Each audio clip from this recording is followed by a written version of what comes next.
Well, we're sitting here with Jim Short, and I'm very proud to be able to discuss some of his career and some of his past accomplishments with him. And I guess first, Jim, can you give us a little bit of information on how you became involved in criminology? I suppose some people might question why a person who grew up in rural Illinois where there was no violence has spent a good deal of his life studying violence. And it's a fair question. I certainly didn't experience a lot of violence in my childhood.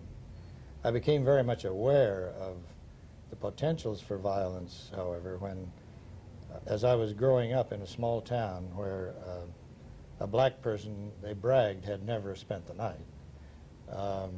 We had a quartet from a traditional black college who sang at the Baptist church, where my parents were very active. And they wanted to spend the night in that little town. They had their own trailer. And my father was a deacon of the church, and he and a bunch of the other deacons watched over that trailer all night for fear that some of the local residents might not appreciate their presence. And that set me to thinking. In addition to that, my father was a high school teacher and principal, and he taught a course called sociology, which had very little to do with sociology as we know it, but which had a great deal to do with social problems, including crime and delinquency. So that was sort of a natural thing that led me to be interested, and I decided I wanted to be a sociologist long before I knew what a sociologist was or whether I knew sociology was about. Yeah. So some of your personal life experiences in the beginning, as you described, have really affected your career choices. How about later on? Well, there were a good many, I suppose, that happened all the way along. When I graduated from college at Denison University, I was still not decided whether I wanted to be a sociologist or a social worker. That's not really true, I guess, because I wanted to be a sociologist, but I wasn't sure that I could be accepted at the university of my choice, which was the University of Chicago. Once I was accepted, there was no question in my mind that's what I wanted to do. I should, however, point out that some intervening experiences firmed up in my mind what the sorts of things that I wanted to do as a sociologist. In an issue of the Criminologist, I recounted a story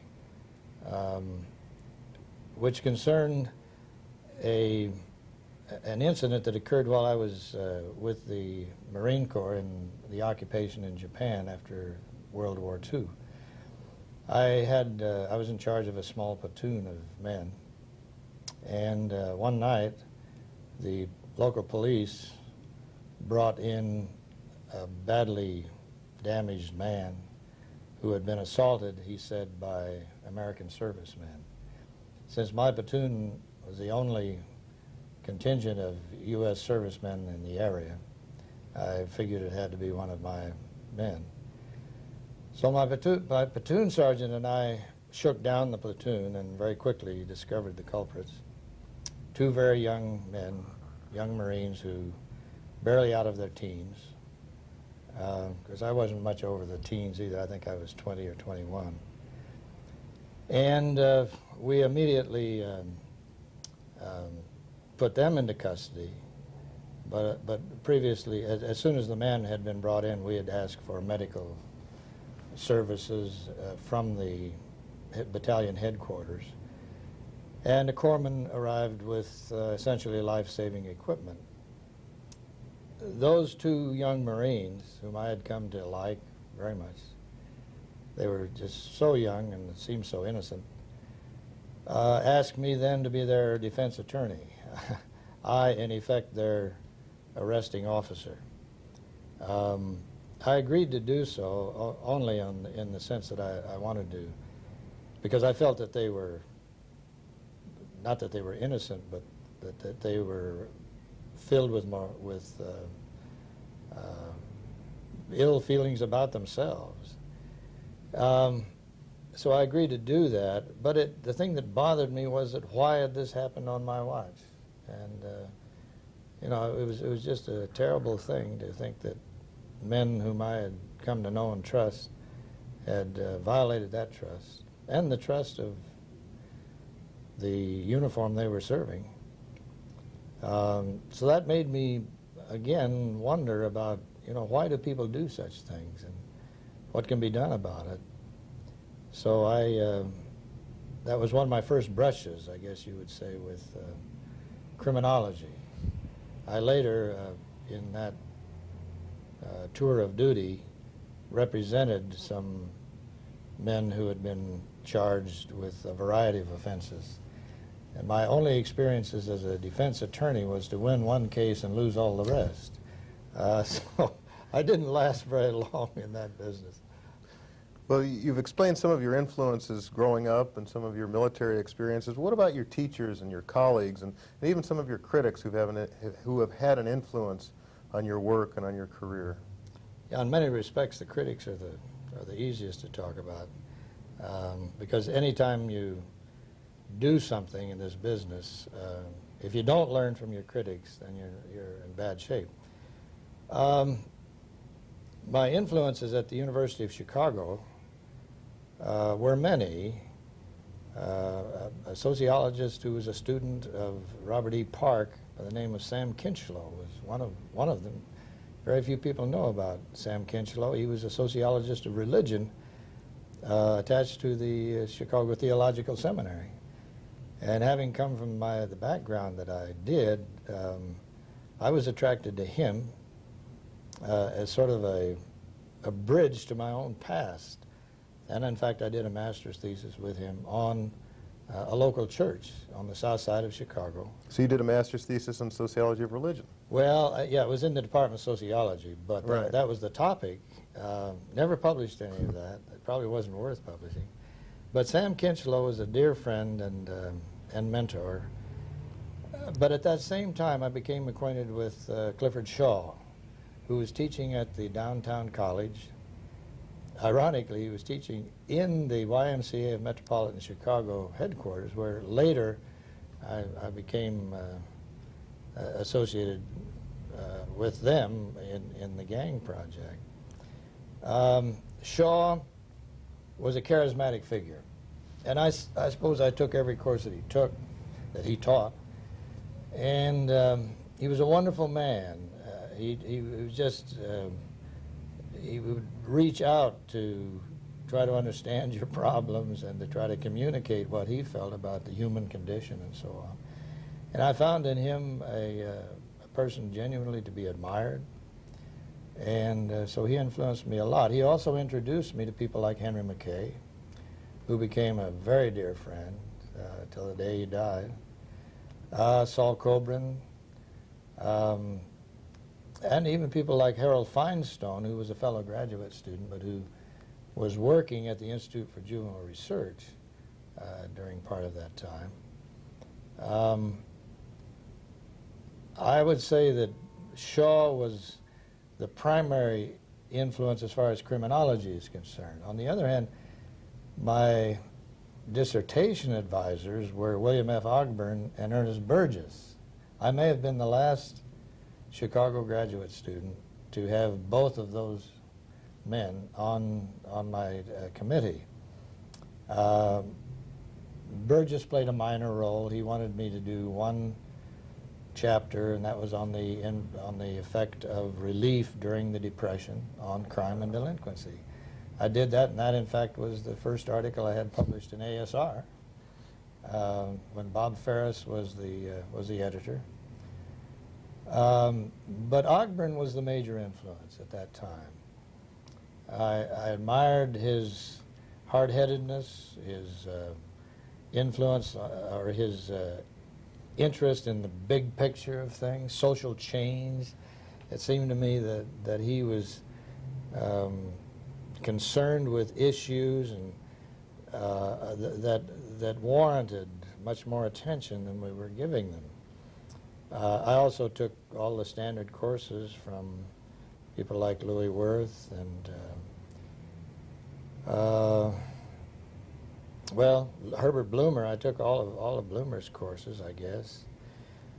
And I think the exposure to the University of Chicago, the old Chicago school, as it was on its way out, you might say, influenced me greatly then for the rest of my life. But certainly the major influences were Shaw on the one hand for criminology, Ogburn for the sort of larger picture, and it was out of the work under Ogburn's direction that the collaboration with Andy Henry occurred. Andy's dissertation on suicide in the business cycle, mine on crime. Andy was just a little ahead of me, but we were close friends all through graduate school. And had Andy not died, I think the suicide and homicide work, in fact, would have been carried on more successfully. By the time Andy died, I had already turned my attention more to criminology and the study of juvenile delinquency. Well, I want to come back to some of your career items in a minute, but let me ask, as you had kind of a strange pattern of a career in that you went to Washington State and stayed. Yes. And I guess what year did you start? I went there immediately out of the PhD in 1951. I mean, you've had many leaves of absence. Yeah, I've been on loan a lot, as one of my friends said. But I had also taught, my first teaching job was actually at Illinois Institute of Technology. Herb Simon hired me. I've always, here I have a Nobel laureate who gave me my first teaching job. And then I taught at South Bend Extension of Indiana University while commuting over the south end of the lake in the middle of the winter.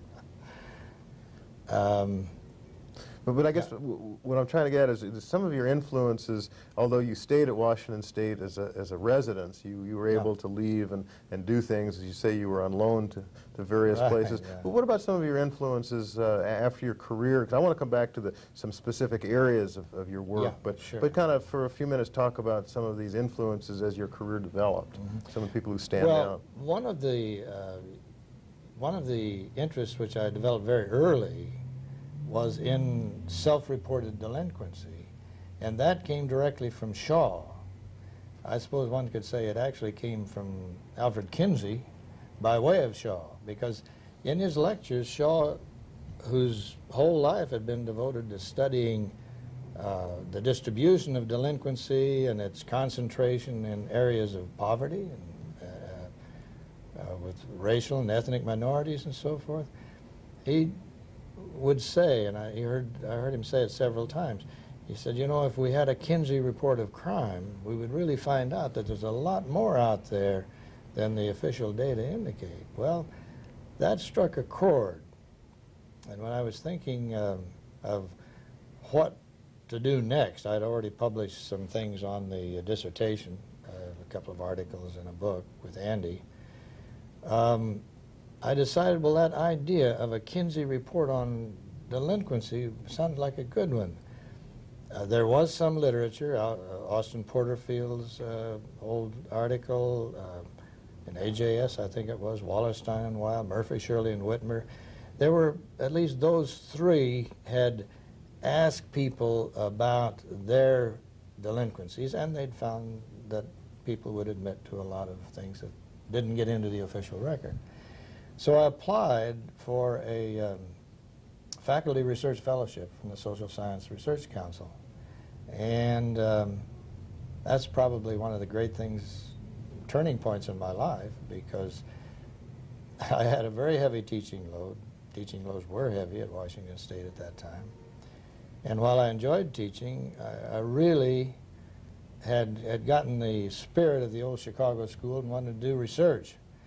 Well, to make a long story short, I got a 3-year faculty fellowship from SSRC, which funded me for half-time research during the academic year and full-time research in the summer. That was quite a bonanza for a young assistant professor, and I took full advantage of it, and that's really where the self-reported delinquency research began. Well, Jim, maybe we should switch gears and go back. We just had a session at the 1996 American Society of Criminology meetings dealing with your work. And we were fortunate to have some people, some of whom were critical, some of whom were talking about the work, but we divided the session into 4 major areas. And one, of course, was the methodology, the contribution to methodology that you made with your self-report work. Another was the gang research, which, of course, is you're probably best known for that area. The area of risk-taking was talked about, and then, of course, the suicide-homicide work. And maybe, as you did with the self-report, if you could kind of walk us through these other areas as to your influences and maybe some other people you ran across during your career that kind of molded you and made your work really what it is. Well, let's talk about the self-reports a bit more. Del Elliott was the person who gave the paper on that at the session to which you refer. And Del, of course, is one of the persons who has carried out that research most successfully and answered all the questions that we had but couldn't find answers to. But basically what we tried to do was to take the idea of a Kinsey report type of thing and get it out into the general population. Granted, I started with my own students, but very soon we expanded that to get out into high schools, for example, and to go to institutions for juveniles and juvenile boys and girls, and to see how their self-reports would compare with the general population in the high school. We were very conscious of the fact that self-reports would be suspect because of problems of recall, problems of deliberate distortion, and excuse me, we tried to guard against those. Well, Del was very specific in that you included some safeguards that really aren't being used today. You were very much more careful than a lot of the researchers today in asking questions that would trip up those who tended to. And I think that was very important. We did. I did systematic interviews with samples of the populations we were studying to ask detailed questions. Under what circumstances? And Jim, that's gotten lost.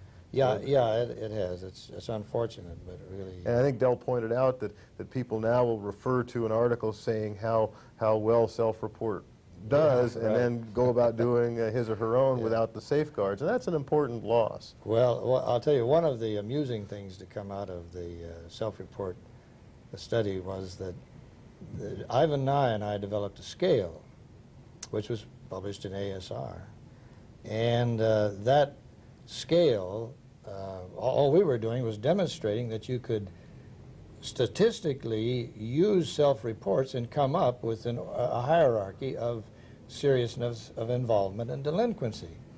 Once having done that, the obvious next steps were to broaden self-report studies, include more items, do it carefully on selected samples, and rescale, remeasure.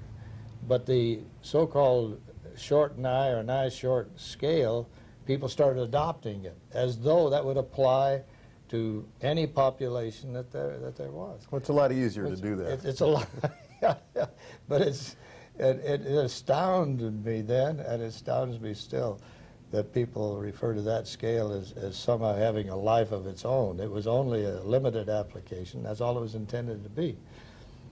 But the thing that has pleased me in no end is that people like Del Elliott, Martin Gold, shortly after we did some of our early studies, and Ivan Nye himself did a good book on the family and delinquency using those data.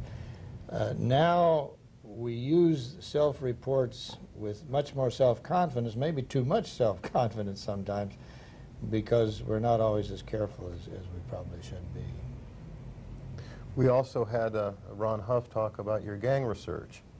Yeah, that That interest actually came out of the self-reported stuff too, because once we started using the self-reports not just as a measure to show that it could be measured, my major interest was to try to test theory.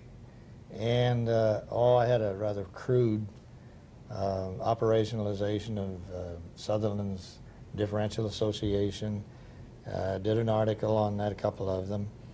But so out of that interest came the interest in gangs, because when you ask youngsters about their delinquency, it turns out they implicate their friends, and we always ask them, you know, do you do these things by yourself, with your friends, and so on.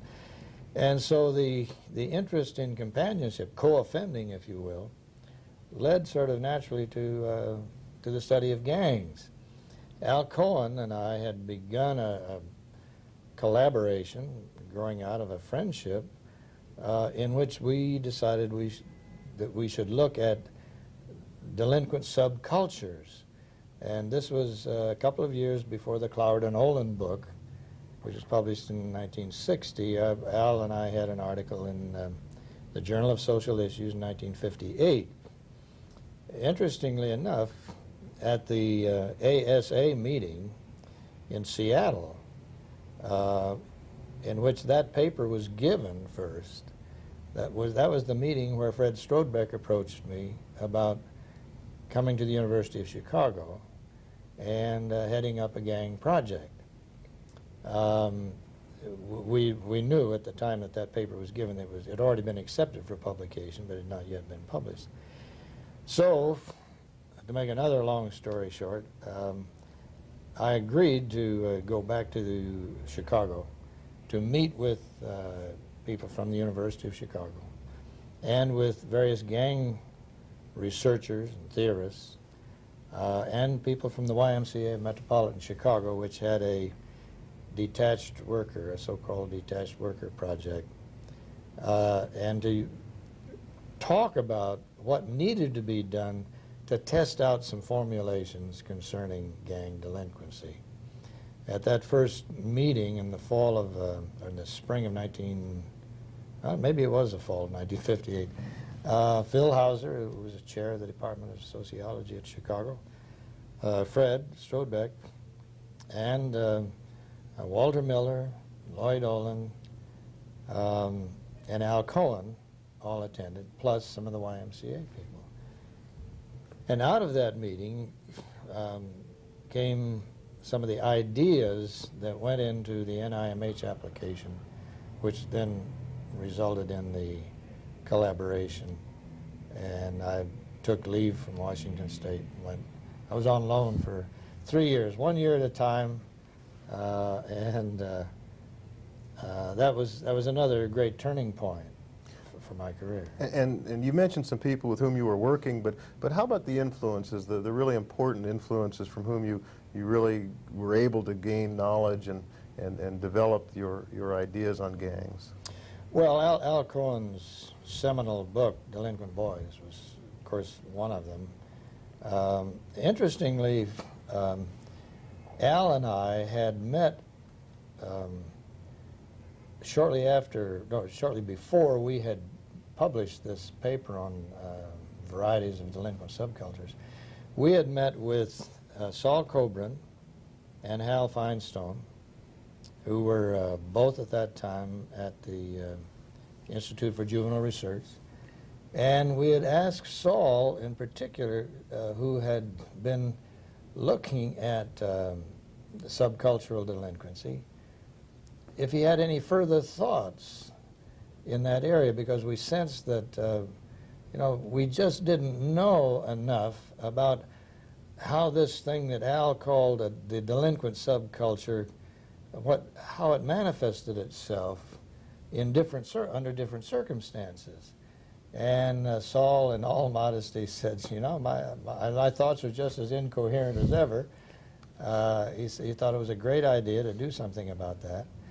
And Hal Feinstein, who had been studying drug addicts here at the Institute, and whose again, a seminal article called Cats, Kicks, and Color, obviously referred to a highly developed, highly elaborated subculture around drug use, particularly among young black men. Well, it seemed to us then that rather than a delinquent subculture, or the delinquent subculture, what needed to be studied and what needed to be delineated theoretically and empirically was what the varieties might look like. As it happened, I had spent a summer here in Chicago working with a young man with whom I'd been in graduate school, Guy Procasio, who was working for the Institute for Juvenile Research. Guy was an ex-convict, by the way, who had been influenced by Shaw and had gone straight and became a youth worker and a researcher.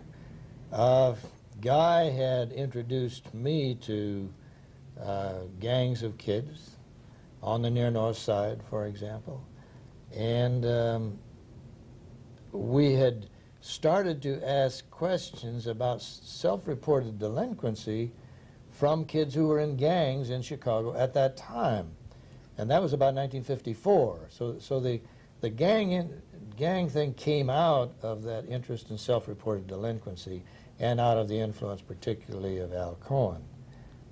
When the Cloward and Olin thing came out, it was as though that little light lit up in your head, you know, because we saw in that formulation a culmination of ideas that Saul Coburn and Sean McKay, in fact, of course, had come up with some of those ideas too. And in our proposal to NIMH, we decided, well, we should test out some of the ideas that were in Cloward and Olin and Al Cohen's general ideas, and then Walter Miller's lower class cultural thesis as well. Walter has never felt that we tested his theory, but we tried. And Walter's still at it, and so am I. Well, I guess it's a natural progression then to your work on risk. And in the session today, Peter Manning did a pretty good job of summarizing a lot of the contributions. Peter was very very nice. The risk business, though, came about principally through other influences. Risk was always there as a notion for crime and delinquency, but I really became seriously interested in risk when a graduate student at Washington State, Donna Randall, came to me and wanted to do a doctoral dissertation